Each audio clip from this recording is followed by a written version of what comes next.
Buenos días, es un gusto para mí dar la introducción al diagnóstico de empleabilidad inclusiva. Mi nombre es Brisa Morales y hoy seré la maestra de ceremonias para presentar a quienes estarán dándonos el informe de los resultados obtenidos. Así que sin más, los dejo con Elizabeth Meigler. Ella es la directora de la Fundación Frederick Naumann y estará dando las palabras de bienvenida al día de hoy. Elizabeth, la palabra es tuya. Muchas gracias, Brisa. Muy buenos días a todos. Bienvenidos a esta presentación del diagnóstico de empleabilidad inclusiva. Desde la Fundación Friedrich Naumann para la Libertad y la Alianza para Centroamérica nos es sumamente importante impulsar estos temas en el debate público, ya que la defensa de los derechos humanos es una de las líneas de trabajo más importantes que tiene la Fundación Friedrich Naumann, no solo en Centroamérica, sino a nivel mundial.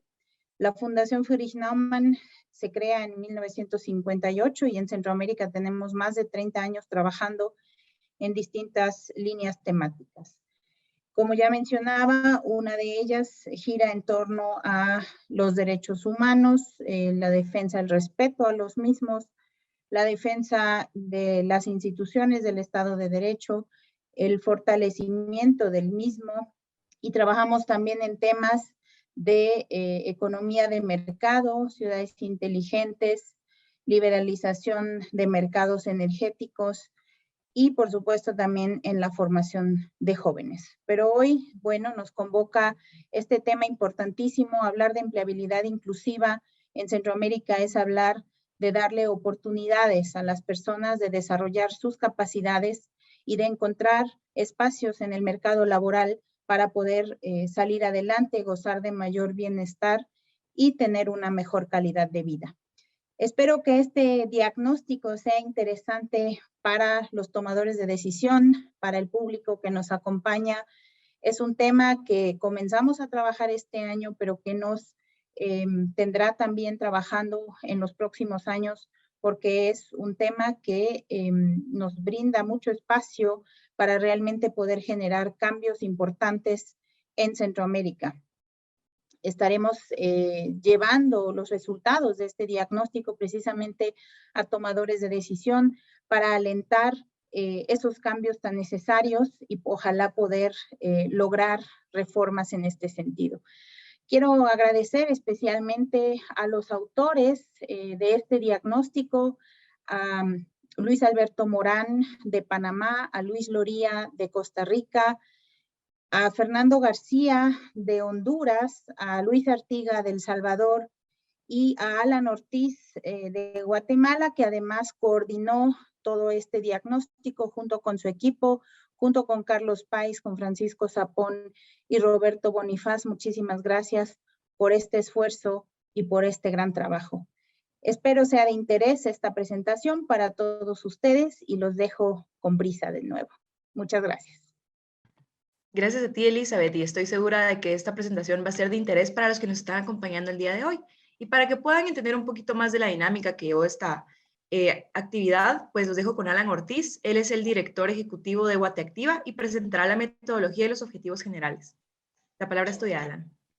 Gracias, Brisa. Es un gusto poder estar con ustedes y antes que todo quiero agradecer la confianza de la Fundación Frederick Naumann para la Libertad en la elaboración de este diagnóstico que sin duda alguna se convertirá en una de las herramientas más importantes de la región para encontrar esas posibilidades y esas líneas guía de articulación conjunta en favor de la promoción de los derechos humanos y el empleo para todas y todos los centroamericanos que justamente el día de hoy frente a la pandemia pues estamos empezando a vivir una serie de, no solamente consecuencias, sino de continuaciones de resultados de condiciones preestablecidas a pandemia originada por COVID-19. En el marco de este estudio se tomaron en consideración algunos detalles, específicamente partiendo de la consideración que existen tres grandes retos. El primero es la homologación de data. A nivel regional no existe hasta el día de hoy una especie de configuración general de data, lo cual presenta un reto a la hora de construir investigaciones, pues cada uno de los países, ¿verdad?, contiene o desarrolla distinto tipo de información según las necesidades que se tienen en cada uno de los contextos. En segunda mano está también la consideración de la necesidad o de la legitimidad de los datos oficiales que parten por parte de los gobiernos.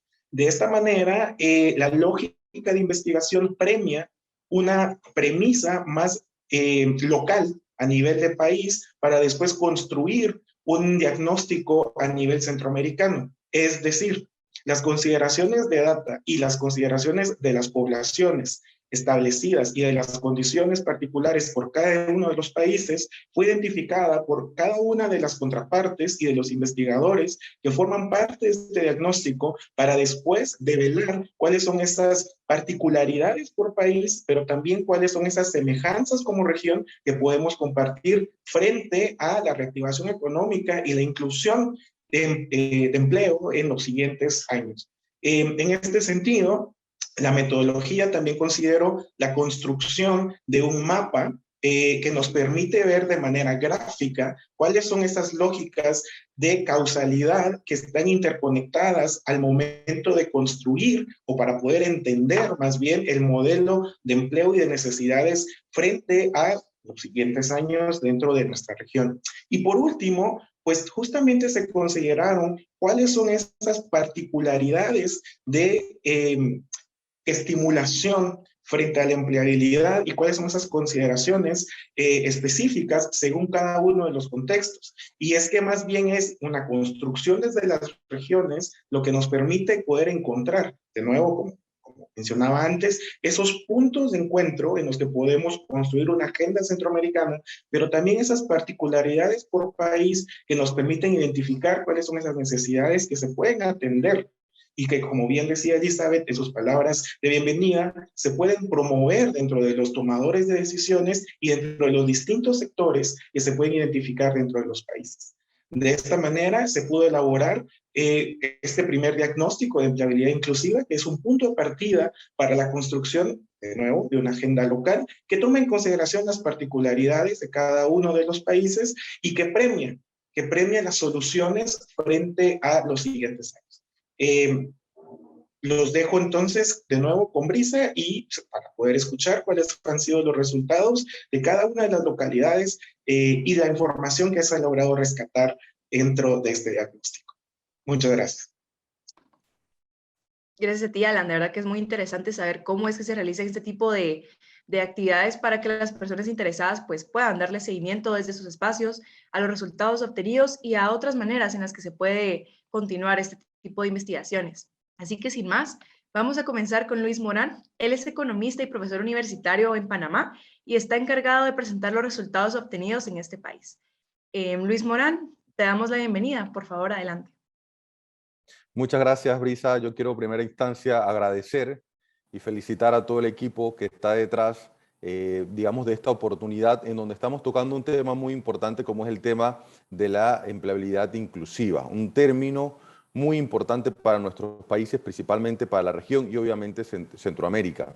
Para mí es un placer poder compartir con diversos colegas de los diversos países el tema de la empleabilidad inclusiva. Yo quisiera partir un poco definiendo también este concepto de empleabilidad inclusiva, porque lo podemos definir de manera práctica y de manera muy sencilla y directa, considerando la empleabilidad inclusiva como ese estado o aquel componente en donde los programas, los proyectos y las políticas públicas van dirigidos a mejorar la empleabilidad, el empleo, las condiciones de dicho empleo y obviamente generar esas oportunidades para la población en el mercado de trabajo, pero de igual manera generar esas condiciones para la población vulnerable.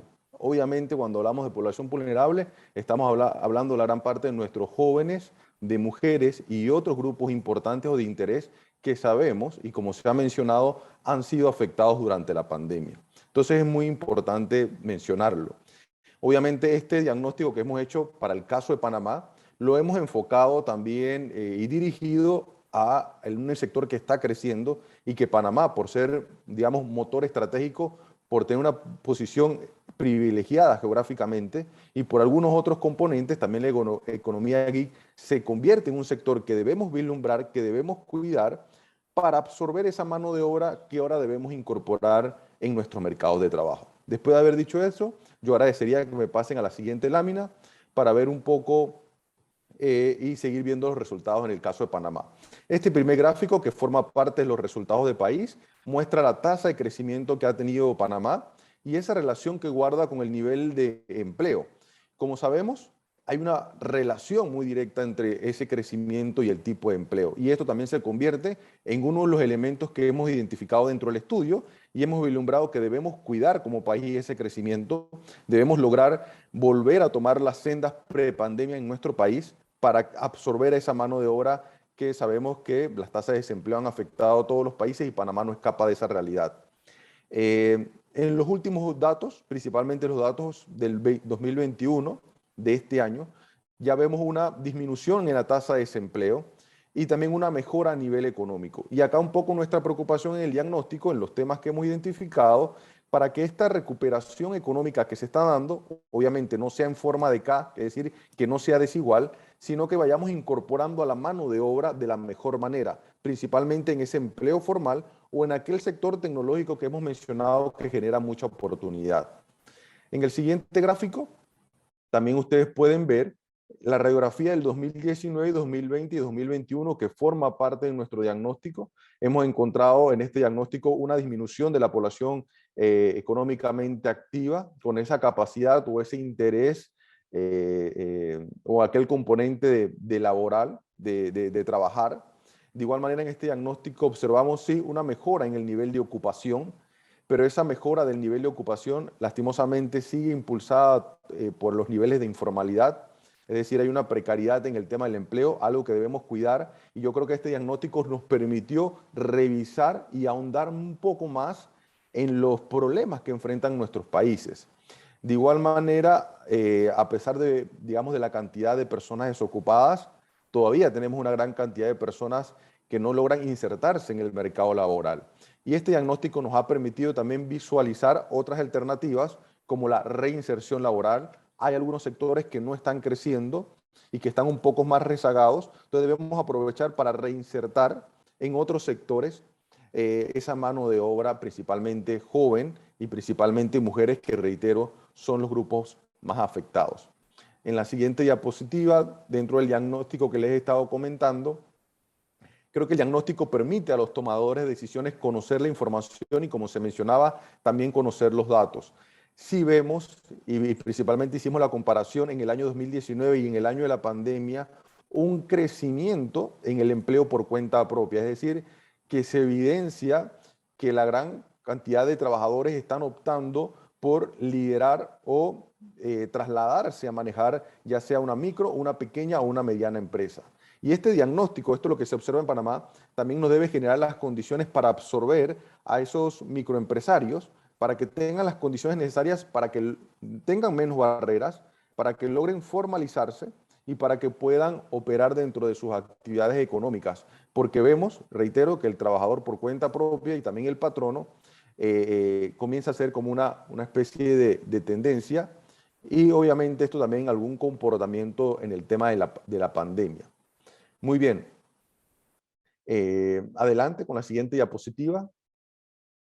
También dentro de nuestro diagnóstico, en la siguiente slide, nosotros hemos mencionado las fortalezas del mercado laboral, hemos identificado estos problemas que como les he mencionado, por ejemplo, algunas barreras a lo mejor de entrada, principalmente a los jóvenes, caída del empleo formal, un poco el crecimiento de la informalidad. Evidenciamos en ese diagnóstico también que muchos grupos o trabajadores comienzan a emprender por necesidad, buscando esa necesidad de ingresos para llevar a sus hogares, y creo que eso también nos brinda una oportunidad en el tema de emprendimiento por oportunidad, es decir, buscar aquellos motores o sectores estratégicos que están creciendo. En este caso, por ejemplo, el caso de la tecnología.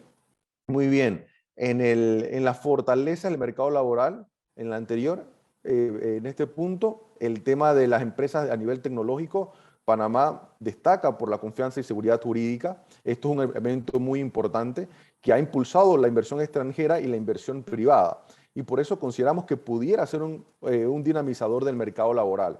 Esta fortaleza del mercado laboral y nos identifica actores claves, en este caso la Ciudad del Saber, a través del acelerador de empresas, que es un impulsador de esa innovación empresarial. Identificamos en este diagnóstico un sinnúmero de empresas tecnológicas que están en el sector de la economía geek, es decir, utilizando plataformas, utilizando tecnología, trabajando de manera flexible y obviamente absorbiendo mano de obra. También en nuestro diagnóstico, en el siguiente slide, además de las fortalezas del mercado laboral, nosotros hemos encontrado algunos problemas o barreras del mercado laboral que son muy importantes identificar. Entre esos, por ejemplo, los costos laborales, nuestra principal fuente, el Foro Económico Mundial, que identifica que en el tema del mercado laboral, Panamá ocupa la posición 92 de 141 países.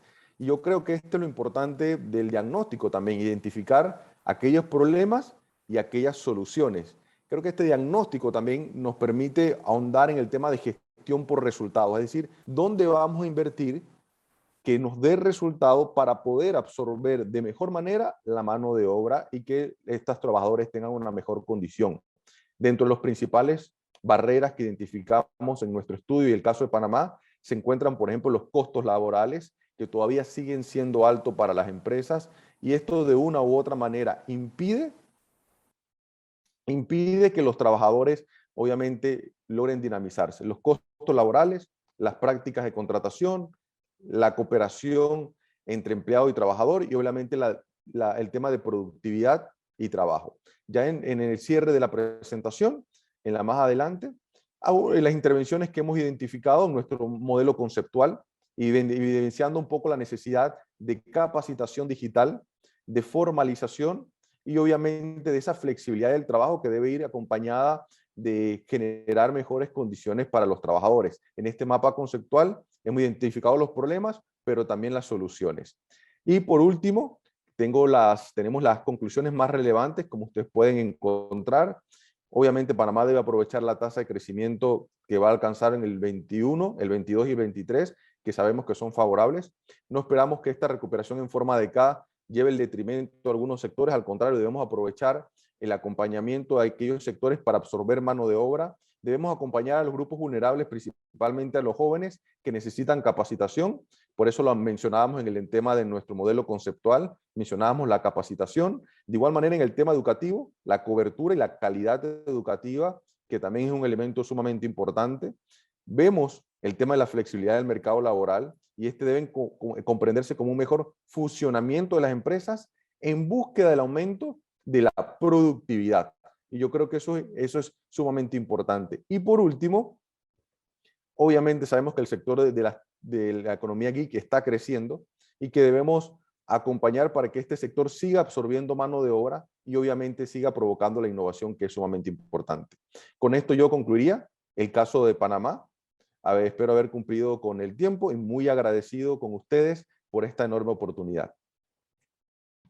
Gracias, Luis. De verdad que es bastante interesante cómo vemos que en medio de las debilidades, pues también encontramos puntos fuertes que nos abren nuevas oportunidades para poder seguir explorando este mercado de la empleabilidad inclusiva. Entonces, te damos las gracias por tu participación. Y ahora procederemos con Luis Loría. Él es presidente de Ideas Lab y nos estará presentando los resultados obtenidos en Costa Rica. Así que, Luis, bienvenido. La palabra es tuya. Muchas gracias a la Alianza para Centroamérica y a la Fundación Friedrich Naumann para la Libertad por la oportunidad de compartir con ustedes los resultados de este estudio y también por la invitación a participar de este tema tan importante. La presentación que veremos a continuación está estructurada en 3 segmentos por la brevedad. En realidad tenemos un resumen de lo que es el documento del diagnóstico, empezando por algunas cifras que nos muestran la situación actual, seguido de obstáculos y propuestas para la empleabilidad en Costa Rica y concluyendo con un resumen gráfico. Entonces podemos entrar con la siguiente lámina a ver algunas de las cifras. Más de la mitad de la fuerza de trabajo en Costa Rica no completó la educación secundaria. Los jóvenes en edades entre 15 y 24 años son más educados. un 60.3% cuenta con secundaria completa o educación universitaria.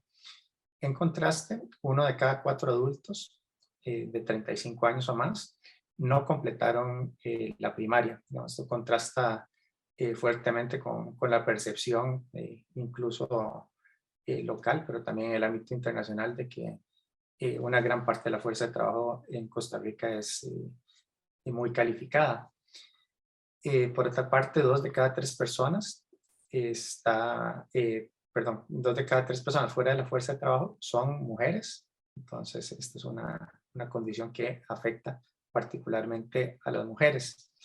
En la siguiente lámina podemos observar también que el desempleo golpea con más fuerza a las mujeres que a los hombres. De igual manera, una tercera parte de la población desempleada, el 32,5%, corresponde a jóvenes entre 15 y 24 años, y el grupo que le sigue en términos de población desempleada, con una cuarta parte, pertenece al grupo de edad entre 25 y 34 años. Algunas cifras adicionales en la siguiente lámina para ir completando esa radiografía de lo que es la situación actual del empleo en Costa Rica. La tasa neta de participación laboral, que es la población en la fuerza de trabajo entre la población en edad de trabajar, fue 59.5 para el total, mientras que para los hombres fue 71,2 y las mujeres 47,6. Entonces esto evidencia que las mujeres participan mucho menos que los hombres en la fuerza laboral.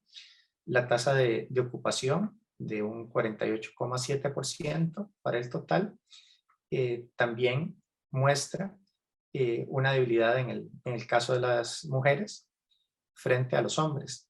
Y el desempleo también ubicado en este momento, son cifras todas las que hemos visto al segundo trimestre de 2021, ubicado en un 18,1%, que durante el peor momento de la pandemia se elevó al 24%, viniendo desde un 12%, pero la tasa de desempleo también se ensaña con las mujeres, que casi la tasa de desempleo duplica a la de los hombres. En la siguiente lámina vemos algunos datos que nos muestran cómo es la estructura de la población ocupada. El 74,5% de la población es dependiente y el 25,1% es independiente. El 56,2% de los ocupados tienen un empleo formal y el 43,8% un empleo informal. También los datos proveen evidencia de que entre mayor es el nivel educativo, mayor es la formalidad.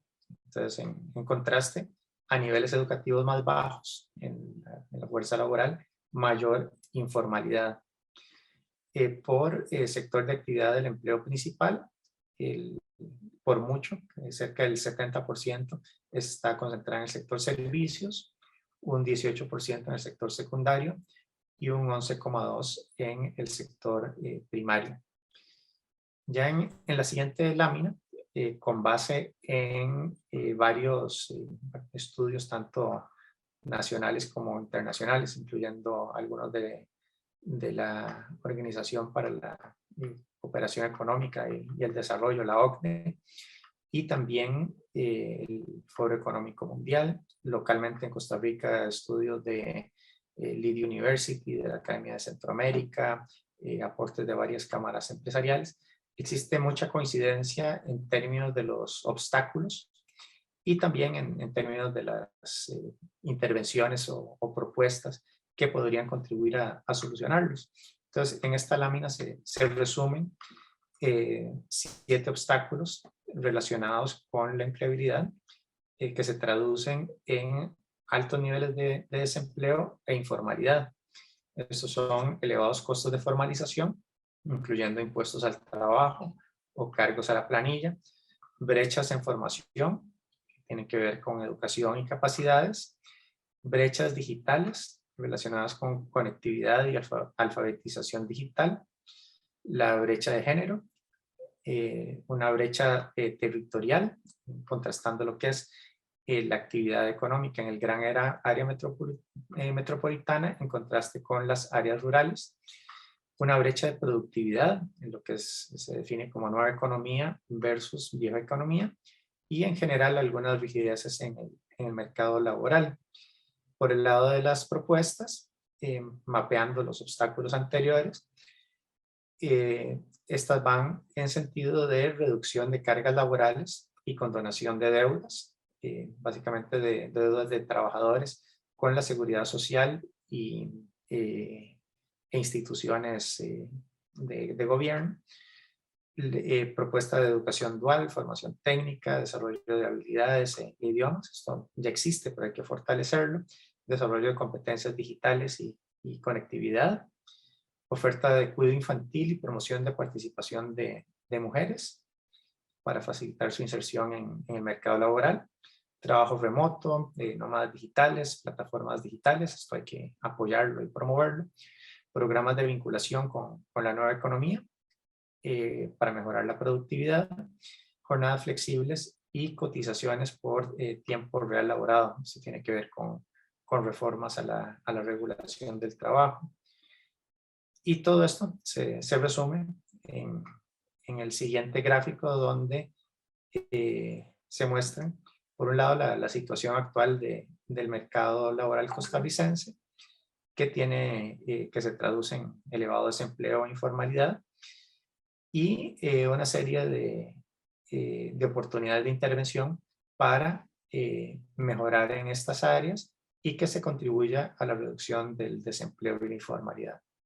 Entonces, nuevamente, muchas gracias y con eso concluyo mi intervención. Excelente, muchas gracias a ti, Luis. Gracias por estar hoy aquí con nosotros y presentar estos resultados. Definitivamente es interesante, ¿no? Evaluar cómo estas propuestas pues se pueden ajustar para que los distintos tomadores de decisiones pues tengan un punto de partida, ¿no? Con estos datos que han recolectado. Así que te doy las gracias por estar hoy aquí. Y sin más, seguimos con Fernando García. Él es presidente ejecutivo de la Asociación Nacional de Industriales en Honduras y está encargado de presentarnos hoy los resultados obtenidos en Honduras. Así que muchas gracias, Fernando. Te doy la palabra. Muchas gracias. Un saludo para todos ustedes. Estoy muy contento de encontrarme aquí nuevamente de manera virtual con los amigos de la Red para Centroamérica y de la Fundación Naumann y las distintas instituciones que forman parte de la misma. Bueno, vamos a presentar rápidamente el estudio de Honduras en vista del tiempo. Pues la siguiente, por favor. Entendemos que la agenda está apretada. Vamos con la siguiente. Hay algunos elementos importantes que destacan dentro de lo que es la situación de actualidad en el país en este momento, y son obviamente la situación de la pandemia, pero también la crisis política que se ha tenido en los últimos años, que ha desembocado en temas económicos y sociales, y también el impacto de los huracanes ETA e IOTA en el año 2020, que fue bastante importante, sobre todo en la zona norte y atlántica del país. Adicionalmente, tenemos una situación complicada y compleja en lo que se refiere a la corrupción en el gobierno actual, y acabamos de pasar hace un par de semanas por un proceso electoral que va a significar una serie de cambios estructurales, además de los cambios de gobierno. Es un cambio de gobierno que lleva adicionalmente una nueva ideología, y esperamos que esta pues va a tener impactos también en las políticas públicas y en la estructura de gobierno, y vamos a trabajar con ellos en tratar de que esto sea positivo para el país. La siguiente. Honduras ha venido en los últimos 12 años destacando de manera negativa, diría yo, por la caída en una serie de índices internacionales que miden diferentes áreas del país. En lo que es el índice de desarrollo humano, para el 2020 tenemos un promedio de 0.631, por debajo de la media de América Latina, que es 0.766. En lo que es el índice de competitividad global, estamos para la adopción de nuevas tecnologías en la posición 124 de 141 países. Básicamente estamos en los niveles de África en lo que se refiere a la parte tecnológica y en varias de las otras áreas también muy mal, destacando todo lo que se relaciona con Estado de Derecho y la fortaleza de las instituciones.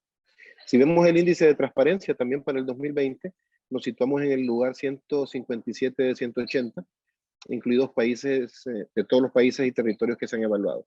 Igual, en esta área nos manejamos en los niveles de los países africanos y tal vez 2 o 3 países de la región latinoamericana, son niveles muy bajos. Y en el tema de transparencia, la tecnología fue un papel importante, tanto en la gestión pública como también en la capacidad de los ciudadanos de poder hacer una auditoría de los diferentes procesos de las instituciones públicas.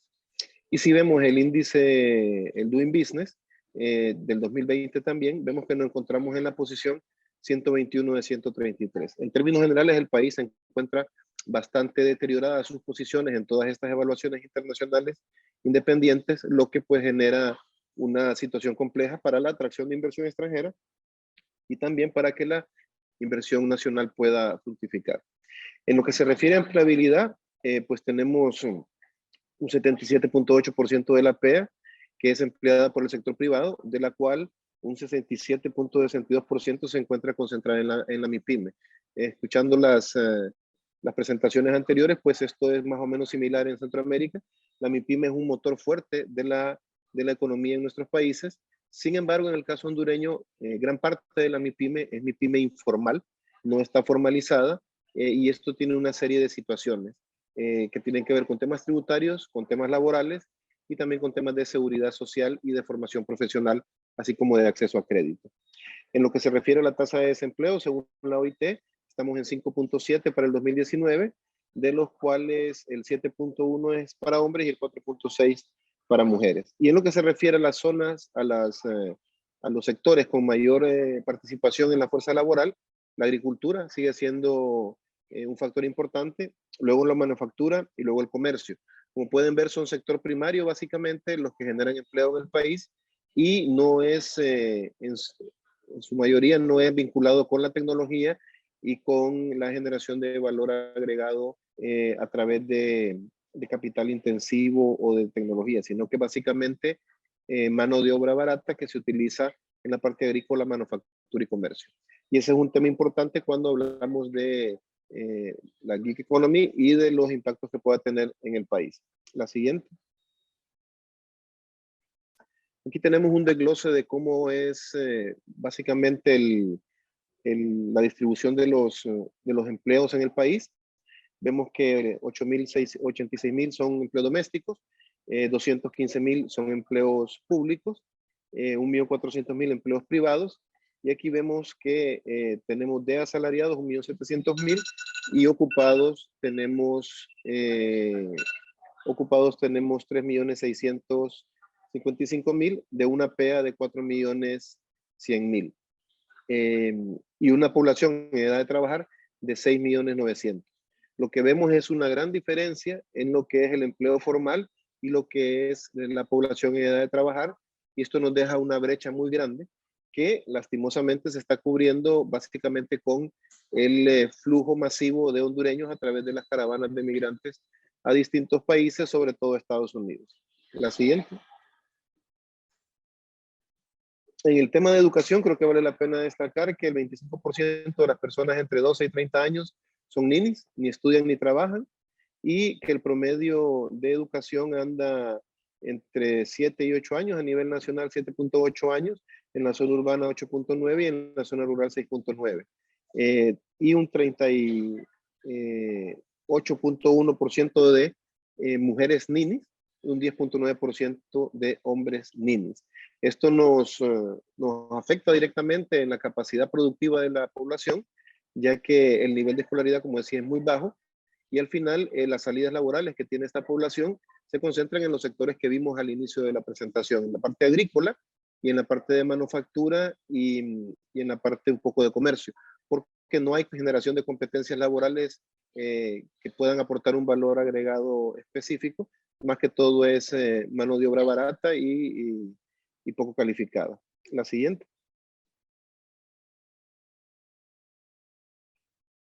Aquí podemos ver igual cómo está distribuido por zonas urbanas y rurales esta escolaridad, pero si vemos, inclusive con la población educacional, perdón, con la población con grado educacional superior, la tasa de desempleo sigue siendo alta, 6.63, y podemos ver cómo esos 7.8 años de educación se distribuyen en la zona urbana y rural, y también según edad. Vemos que de 15 a 19 años hay 6.8 años de educación, de 20 a 24, 7.3, y de 29 a 30, 7.1. O sea que tenemos una población que después no llega a finalizar la educación secundaria, mucho menos la universitaria, y esto pues nos deja en unas condiciones complejas para la obtención de empleo productivo y empleo que genere sueldos y salarios adecuados. La siguiente. En lo que se refiere al acceso a la tecnología, el 72% de los hogares poseen televisor, el 16% computadora, el 92.1% tiene teléfono celular. Hay una muy buena penetración de teléfonos celulares y un 39.4% de la población mayor a 5 años tiene acceso a Internet.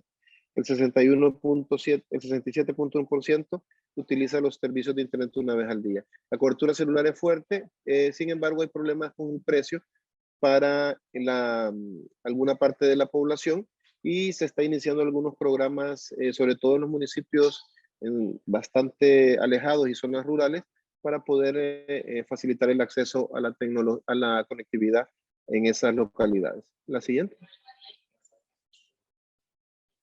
Aquí podemos ver un glosario adicional sobre esta distribución de la tecnología. Vemos que el acceso a las computadoras está en un 16.5 a nivel nacional, a la telefonía móvil 92.1, televisores 77.7 y 40% con la disponibilidad de internet fijo o móvil.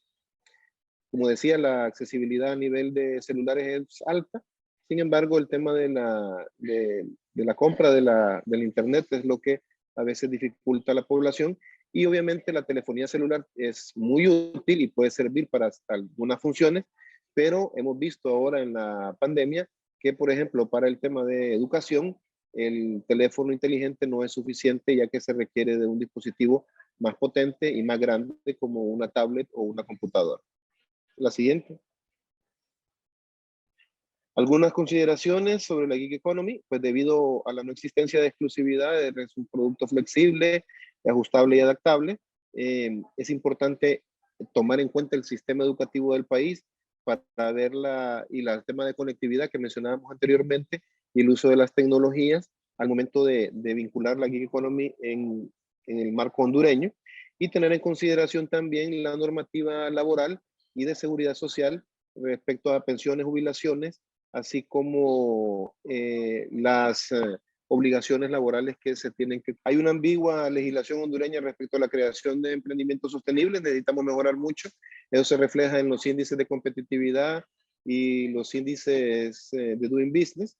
Necesitamos también orientar a los ninis para que se pueda incorporar en este modelo a una formación y una creación de competencias laborales pertinentes al mismo. Y necesitamos pues un país que pueda superar esta crisis política, económica y social que ha agudizado las brechas en el país y que provoca fuga de cerebros. Necesitamos tener las condiciones de estabilidad, de Estado de Derecho, de seguridad jurídica y seguridad ciudadana para que la población permanezca en el país y pueda de esa manera impulsar temas como el de la economía.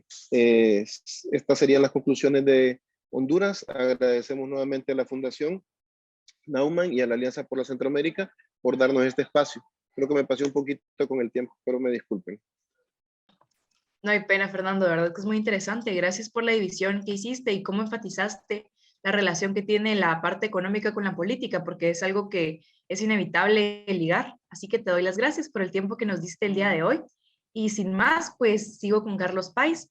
Él es miembro activo de Guateactiva y nos estará presentando los resultados obtenidos en Guatemala. Así que, Carlos, gracias por tu presencia. Te doy la palabra. ¿Qué tal, Brisa? Qué gusto, y muchas gracias también por el espacio, y para mí es un gusto poder compartir con las demás personas investigadores y colegas que han pues, hecho de este trabajo algo espectacular a nivel regional y que creo que también va a servir de base para el futuro y los distintos indicadores que tienen que ver con empleabilidad en la región. Yo lo voy a hacer breve. Quiero partir de la premisa de que en Guatemala específicamente nosotros nos basamos en 3 indicadores específicos. El primero es un indicador de edad. Se dice que en Guatemala existe un potencial bastante alto sobre el tema de productividad a partir de los grupos etarios, puesto que desde el 1994 al 2018, que fue la relación del último censo realizado, existe este indicador denominado como el bono demográfico, que se relaciona entre los jóvenes de 15 a 29 años, donde lo que menciona pues es que la población en edad dependiente ha sido mínima, se ha reducido en relación a la población en edad productiva en Guatemala. Sin embargo, y a partir de esta premisa, nosotros también quisimos adentrarnos frente a los retos de la empleabilidad de estos jóvenes, puesto que la población en edad productiva no es proporcional a la población económicamente activa en el país, y pues también entender cuáles son los retos que tiene el país para el futuro frente pues, a los distintos indicadores que voy a mostrar a continuación. En relación específica con el tema del empleo, nosotros dividimos los indicadores partiendo de lo que se denomina como las poblaciones vulnerables, específicamente en 3 variables: la variable de género, la variable de identidad étnica y la variable de área de residencia, donde podemos ver un claro, existe una clara diferenciación entre los distintos indicadores de estas variables en relación a la edad y en relación al indicador que yo estaba mencionando con anterioridad. Específicamente en la variable de género, las juventudes guatemaltecas, podemos partir de esta población en edad productiva, el 70% de los hombres se encuentra dentro de la población económicamente activa, que se denomina como el PEA, contrario a la variable de las mujeres, que aproximadamente también el 70% declaró estar en un estado de inactividad. Esto es en relación de 3-1 frente a la actividad económica que tienen en la variable de género entre hombres y mujeres. En el tema de la identidad étnica, existe un inicio temprano en la vida económico-productiva. Como bien mencionábamos, la edad que se denomina como edad productiva comienza desde los 15 años hasta los 29 años. Sin embargo, en las poblaciones de pueblos originarios o que se identifican como parte de los pueblos originarios, tienden a comenzar el trabajo desde sus 13 años en específico, en relación a las que no se identifican dentro de los pueblos originarios, que tiende a ser solo 1 de cada 3 personas bajo este indicador. Y por el área de residencia, específicamente en las variables de urbano versus rural, se entiende que en el rango de los jóvenes de 13 a 15 años, por cada residente urbano, al menos 2 de residencia rural declaran encontrarse económicamente activos. Esto quiere decir que en edad temprana, el doble de participación en la actividad económica del país comienza en el área rural versus a la del área urbana. Y esto tiene un claro indicador, que esto lo van a poder también encontrar en el documento que nosotros realizamos y que va a estar cargado próximamente, con la variable de educación, en donde se menciona que aproximadamente el 70% de los jóvenes que residen en áreas urbanas pues tienen acceso a una educación media o educación superior, frente a la variable del 50 o menos de los jóvenes que residen en áreas rurales en específico. Acá únicamente los datos encontrados en relación a lo que yo acabo de mencionar, es una variable versus de la población económicamente activa con la población económicamente inactiva, de hombres y mujeres, pueblos originarios a partir de la variable de identificación étnica y del área geográfica de residencia, que de nuevo esto lo van a poder encontrar en el documento que nosotros estamos entregando el día de hoy. Frente a esto, y a partir de lo que yo mencionaba en un inicio, que la población en edad productiva no es directamente proporcional a la población económicamente activa, partimos desde la premisa también de que a partir de estadísticas del año 2019, Guatemala reportaba un desempleo de únicamente del 2.5%, lo cual a nivel regional pareciese que es muy bajo, y que esto en realidad en indicadores de desarrollo debería también resaltar o debería denotar en otros aspectos, no solo en el tema del empleo. Sin embargo, al analizar la actividad económica del país y en dónde es que están ubicados este aproximado del 97.5 personas activas dentro de la economía guatemalteca, pues logramos determinar que aproximadamente el 70% de esta población se encuentra en áreas económicas de informalidad o de bajos ingresos, específicamente en la agricultura, el comercio al por mayor o en las industrias manufactureras dentro del país, lo cual pues recae o refleja también que existe una clara desproporción frente a pues estos indicadores de empleabilidad dentro de la formalidad y la informalidad, lo cual también repercute directamente en las variables de desarrollo del país. A partir de esto, en el tema de las limitaciones laborales y por qué es que esto es importante y por qué es que la mayoría de la población se encuentra dentro del 70% de la economía informal, encontramos y también logramos delimitar que casi 3/4 partes, aproximadamente el 74% de la población activa, económicamente activa y que se encuentra en edad de trabajo, que se entiende nuevamente como jóvenes, se encuentran ocupadas de forma asalariada, pero estas se encuentran a falta de un contrato, o sea, la mayoría se encuentra dentro de acuerdos verbales únicamente, y que también están sometidas a mayores niveles de precariedad laboral. Esto se resuelve conforme las personas van avanzando en edad. Esto, en otras palabras y de forma muy sencilla, quiere decir que a menor edad o a temprana edad laboral existe más precariedad en el tema del empleo formal, puesto que se entiende que el joven tiene mucha más energía, tiene también mucha más disponibilidad y también está buscando oportunidades de desarrollo en experiencia laboral, lo cual permite en cierta medida también la apertura a estas dinámicas de informalidad. Y a partir de eso, los datos del último censo reflejan que únicamente el 21% cuenta con una computadora. Queremos también hacer este énfasis dada la transición a la propuesta de la economía geek que tenemos a continuación y que el 29% cuenta con acceso a Internet. Estos son datos específicos del censo realizados en el año 2020 y que pues, se pueden encontrar también en la página del Instituto Nacional de Estadística del país. Y que esto específicamente ha ocasionado un decrecimiento en el tema de la formalidad laboral a partir del impacto de la pandemia que se empezó a sufrir en Guatemala en marzo del año pasado, marzo de 2020, y la necesidad urgente de poder adaptarse a las tendencias de educación, de empleo y de salud específicamente para pues esta población económicamente activa.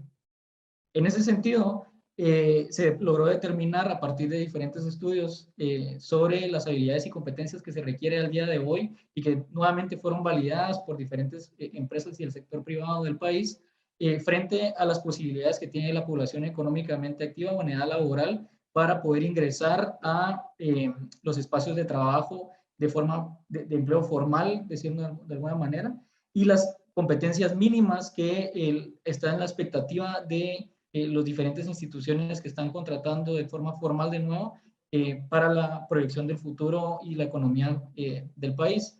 Dentro de esto y a nivel global también, a partir de una encuesta realizada en Manpower de 43 países, muestra básicamente que las habilidades más valoradas son la de comunicación escrita y verbal, la resolución de problemas y el servicio al cliente, que de nuevo choca con la variable de educación que van a estar ustedes observando también en el documento que nosotros entregamos. A partir de esto, el 39% de los empleadores dice que la principal dificultad es la falta de experiencia, lo cual también recae nuevamente en la urgencia del joven de poder adoptar cualquier tipo de trabajo, indistintamente sea bajo contrato o acuerdo verbal, y que el otro 22% carece de estas habilidades técnicas. Básicamente, las habilidades y experiencias que están proyectando como importantes dentro de la relación laboral del país son gestión financiera, gestión de proyectos, la especialización en tecnología, dirección de personas, entre otros. Y aquí nosotros también traemos la propuesta porque muchas de estas experiencias no están siendo relacionadas en los currículums nacionales de educación en el país y estas habilidades técnicas pues tienden únicamente a aparecer cuando el joven entra al mercado laboral, que para muchos pues ya es tarde a la hora de poder presentar pues estas diferentes habilidades. Y por eso la propuesta de educación dual, que incluso se mencionaba anteriormente, pues también sale a relucir dentro de estos indicadores frente pues la proyección de futuro que se tiene de empleo en el país. Y sobre las competencias que las personas o los empleadores están proyectando a futuro, sale un poco el trabajo en equipo, adaptarse a nuevas situaciones y trabajo bajo presión. Básicamente existen también debilidades observadas en las entrevistas, falta de conocimiento, falta de preparación para la tendencia de las entrevistas y demás. Y pues ya concluyendo, nosotros proyectamos y a partir de diferentes estudios también observamos los principales retos durante la pandemia, Básicamente, el estrés, los roles y funciones y los contagios de COVID representan más del 50% de los retos que la pandemia ha participado o ha traído a esta nueva dinámica laboral en el país. Sin embargo, existen también identificadas las jornadas laborales extensas, los límites poco claros entre el trabajo y el hogar, y ya han aumentado los problemas de comunicación con los empleadores o la productividad de varios empleados, lo que también ha impulsado a que los diferentes, a que la población económicamente activa busque migrar a espacios donde pues, pueda tener mucha más flexibilidad laboral, donde tengan también mucha más flexibilidad de horarios y donde puedan también aplicar habilidades específicas que ellos mismos han desarrollado a partir de las diferentes experiencias que ellos han tenido a lo largo de la trayectoria y la experiencia laboral. Y aquí es donde presenta pues la propuesta de la economía gig en Guatemala. Básicamente es que la economía gig nos permite a nosotros ahora la flexibilidad a partir del trabajo remoto, el uso de plataformas digitales, mejores relaciones contractuales y otras modalidades que premian la independencia económica frente a los retos de la ausencia de contratos, las prestaciones y el seguro social. De una forma planificada, de una forma en donde nosotros también estamos proyectando un tema de educación de indicadores frente a los indicadores de empleabilidad y los indicadores de productividad en edades y grupos etarios. La economía allí viene a resolver una de las grandes brechas que la pandemia dejó frente a los retos de la empleabilidad, específicamente la empleabilidad inclusiva dentro del país, y que por lo que he estado escuchando también dentro de la región. Entonces, en aras del tiempo, yo lo dejo acá y los invito también a que puedan pues, terminar de ver estos resultados dentro del documento que pronto estaremos presentando. Gracias, Brice. Gracias a ti, Carlos. De verdad que es muy interesante cómo terminaste en esta parte respecto a la economía gig, y es que al final representa una de las nuevas tendencias en el tema de empleabilidad, por lo que es muy importante resaltarlo. Así que te doy las gracias, Carlos, y pasamos con Luis Artiga. Él es director ejecutivo de Movimiento 300 en El Salvador y es el encargado de presentar con nosotros hoy los resultados obtenidos en este país. Así que, Luis, te doy la bienvenida. Gracias por acompañarnos hoy. Hola, muy buenos días. Muchas gracias. Muchas gracias por el espacio y por el esfuerzo. La verdad es que es súper interesante. Yo creo que más que los resultados del diagnóstico es por donde vamos encontrando la solución, y a pesar de que hay algunas características bien específicas de cada país, creo que las soluciones sí van en el mismo rumbo. Y creo que por ahí vamos a empezar. Yo les voy a contar un poquito, digamos, de lo que es el escenario de empleabilidad en El Salvador. Los datos, sin tantos datos, creo que los datos van a estar bien claros en el reporte que ustedes van a tener acceso luego. Y más bien queríamos entender a partir de los números cómo se comporta y qué es lo que está sucediendo. ¿Verdad? Así que si quieren, pongamos la presentación y la primera lámina, si no me equivoco, porque ahí estás con la de Luis. Ahí está, listo. Miren, y definitivamente no se puede hacer un análisis de empleabilidad sin tomar en cuenta el tema de COVID-19, ya lo mencionaron todos ustedes. Y quizás en El Salvador hay como hay dos hechos históricos que marcan, digamos, lo que está sucediendo en empleabilidad en ese momento. El primero es, digamos, el final o la firma de los acuerdos de paz que sucedió en 1991 hasta el COVID-19, donde hay, digamos, un tramo donde al principio hay un impulso a través de varias políticas económicas de corte liberal que hacen que El Salvador crezca a números bien interesantes, y posteriormente a eso, ¿verdad? Hay un declive, hay un crecimiento negativo de tasas de crecimiento económico que se va expresando en el tema de empleabilidad, en el tema empresarial, en el tema de económico, y que con el COVID-19 definitivamente tiene un impacto más fuerte. Y aquí hay como dos formas de verlo, digamos. El primero es que definitivamente la pandemia solo fue un acelerador de la realidad de lo que venía sucediendo. Algunos organismos internacionales ya dibujaban un escenario negativo, un escenario que no era nada halagador para El Salvador, de tasas de crecimiento negativo en términos de empleo, en términos económicos, y eso sucedió, nada más que se aceleró con la pandemia. Si quieren, vamos a la siguiente lámina.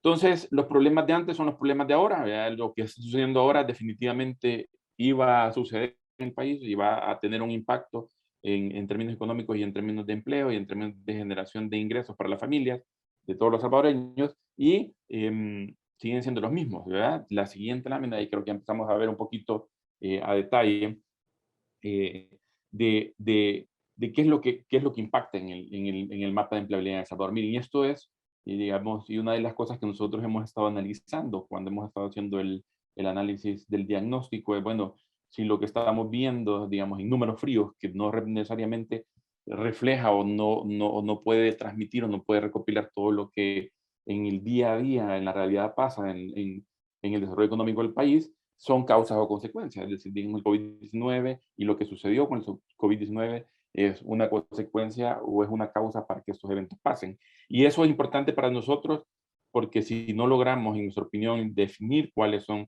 las causas y cuáles son las consecuencias, muy probablemente no vamos a poder encontrar una solución efectiva.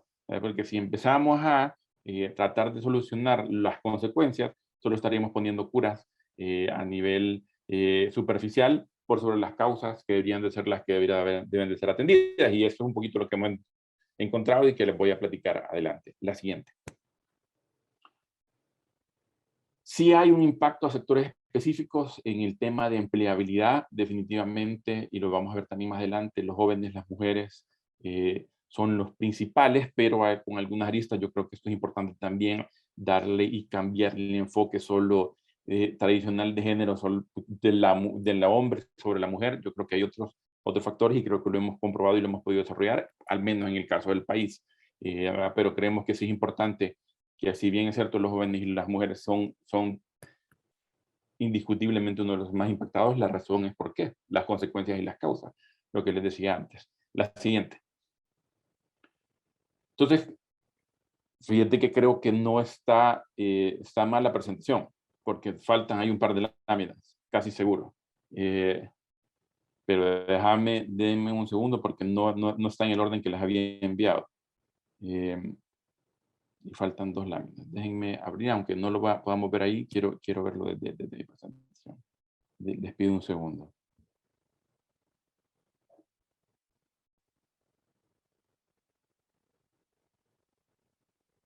Es correcto. Faltan ahí 2 láminas importantes. Digamos, y los cuatro, si quieren, apáguenla porque no es esa la presentación. Para que no vaya a confundir a las personas que lo están escuchando. Gracias. Si quitan la presentación, les agradeceré mucho. Gracias. Les voy a contar un poquito, digamos, de los problemas de antes y ahora que nosotros hemos identificado. Digamos, el primero es la violencia, digamos, y este es un tema bien importante en términos de empleabilidad y que afecta números y que afecta a los sectores que nosotros sentimos que son vulnerables en esta línea, ¿verdad? Y es bien clave. El segundo tema es la informalidad, y ya voy a desarrollar un poquito más a detalle cada uno de ellos. El tercero es la migración. Y migración en El Salvador hay que verlo desde 2 perspectivas. Porque hay una migración definitivamente hacia el norte, que es la tradicional que todos tenemos en mente y que tiene un impacto también en el tema de empleos y generación de ingresos de las familias, pero también hay una migración local que está muy relacionada al tema de violencia y al control territorial que tienen las pandillas en El Salvador y cómo las familias se tienen que mover de un lugar a otro o donde no se pueden mover de un lugar a otro porque tienen identificaciones con una u otra dirección que tiene un impacto definitivamente en eso. Y la falta de formación también que está muy relacionado a todo lo que han venido hablando todos los países también identificado, el tema de educación y formación para los salvadoreños. Entonces, los sectores definitivamente impactados son los jóvenes, las mujeres y la ruralidad. Y aquí quiero enfocarme un poquito en lo que les decía. El tema de violencia tiene un tema, digamos, de perspectiva de que no hay movilidad de los salvadoreños donde se puedan mover a conseguir empleo. Hay muchos jóvenes y mujeres que tienen que quedarse en sus zonas, tienen que quedarse en sus colonias, en sus barrios, y no pueden salir de ahí, por lo que la limitación de empleo se ve vulnerada. O sea, es decir, no tienen la posibilidad de moverse, por eso no tienen posibilidad de obtener más empleos. El tema de la informalidad, y esto también con el COVID-19 se aceleró mucho, muchas de las empresas que cerraron, que es uno de los impactos que más tiene el Instituto Salvadoreño del Seguro Social, el Banco Central de Reserva y algunos tanques de pensamiento, hablaban de más de 10.000 empresas cerradas en este periodo, en este último periodo. Toda esta gente que se va quedando desempleada ha tomado el rumbo hacia la informalidad, a pequeños emprendimientos que no son formales también. De hecho, el último reporte del Ministerio de Economía reportaba casi el 60% de la economía del país como informal. Entonces, cuando nosotros vemos los datos y vemos los diagnósticos de empleabilidad, solo podemos ver reflejado lo que está formal dentro del mercado de empleabilidad y el mercado económico del país. Toda esta informalidad nadie la mide, nadie tiene impacto, nadie sabe. Por lo cual creemos que sí es importante este gran reto. El tema de migración, como les decía, hay un tema de migración que definitivamente hay gente moviéndose a los países del norte como una alternativa de solución, no solo al tema de empleabilidad, sino que también al tema de violencia. Y adentro de El Salvador también hay un tema de migración local, donde la gente tiene que huir básicamente de algunos sectores o algunas áreas del país para poder encontrar empleo. Y la falta de formación, que definitivamente es una de las bases, y esto digamos, un problema que está radicado en nuestra opinión desde la formación del programa de educación que tiene El Salvador, y es que está enfocado solo en generar carreras, digamos, a nivel de bachillerato y luego licenciaturas, pero hay muy poco enfoque en el tema técnico, en el tema de formación de especializaciones en algunas herramientas o en algunas especialidades, en algunas carreras que podrían acelerar y mejorar el tema de empleabilidad. Entonces, dicho esto, digamos, como una fotografía grande y súper rápida, ¿cuál creemos que es la ruta que deberíamos de seguir? Y es, primero, el uso de la tecnología como herramienta de producción. Esto creemos que tiene un buen potencial hacia el futuro en el país y debería de haber varios esfuerzos encaminados, más allá de las políticas públicas que creemos que tienen más, digamos, un corte populista del gobierno anterior, el gobierno actual. Dicen que regalan computadoras para todos los niños y para los jóvenes que están en el sector público, pero estos niños no tienen acceso a Internet. De hecho, hay un caso bien ejemplar de un reportaje que generó un medio de comunicación donde un niño se tenía que subir casi que a un árbol, se subía a un árbol para tener señal, para poder quitarle la señal a otra persona que tenía. Entonces, esto debe ir acompañado de una digitalización completa del tema de tecnología como una herramienta para generar y producir.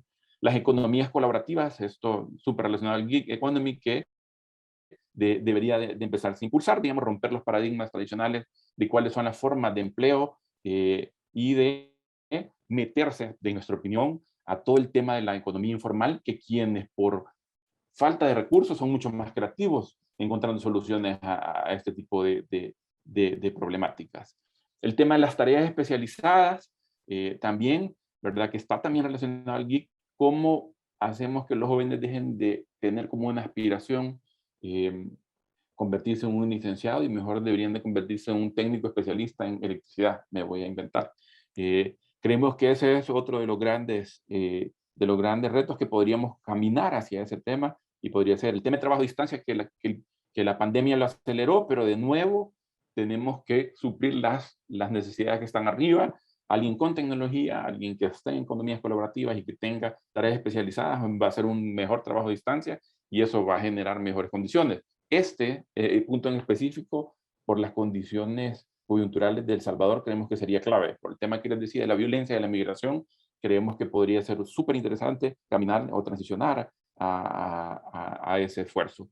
Y lo otro, digamos, que es súper enfocado en el tema de mercados informales, y hay un estudio de una fundación del Busito Emprendedor que da mentorías a emprendedores. Tiene un estudio que hicieron en la última gira que ellos realizaron, y básicamente lo que encontraron es que de cada 10 emprendimientos, 9 son de subsistencia, y de ese nuevo 100%, 8 de cada 10 emprendimientos son de mujeres. Entonces, esto es lo que les decía, un poco el tema de cómo la mujer se vuelve un grupo vulnerable, primero porque queda fuera en la informalidad de todos los beneficios sociales y de cualquier alternativa que le permita crecer el emprendimiento o que le permita entrar a una ruta de escalabilidad con su emprendimiento, ¿verdad? Y al mismo tiempo eso generará más oportunidades de empleo, no solo de autoempleo, sino que de repente empleos o emprendimientos de 2, 3 empleos, que puede ser también una alternativa viable para, sobre todo, que tengan y entren al mundo de la formalidad, y así hay un efecto no solo para ellos con sus beneficios sociales, sino que también para el país a través de impuestos y a través de todo el esfuerzo que genera la formalidad. Todo eso súper rápido por el tiempo que nos ahoga. Gracias. Gracias, Luis, por la explicación tan detallada que hiciste. Creo que la relación que estableciste entre educación y el tema de empleabilidad es muy importante, ¿verdad? Como al final todo forma parte de la misma cadena. Así que te doy las gracias por el esfuerzo de estar aquí hoy y por los resultados que presentaste. Así que ahora procederemos con Alan Ortiz. Él está encargado de dar unas breves conclusiones para nosotros. Gracias, Alan. La palabra es tuya.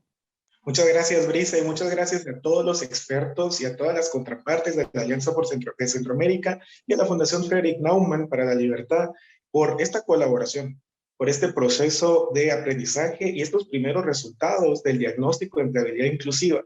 Entonces hemos podido entender y hemos podido identificar 3 grandes puntos de partida a nivel regional. El primero es la necesidad de una reforma institucional frente a los procesos de educación formal que permitan el mejor aprovechamiento de las capacidades y de las oportunidades laborales dentro de los mercados a nivel local.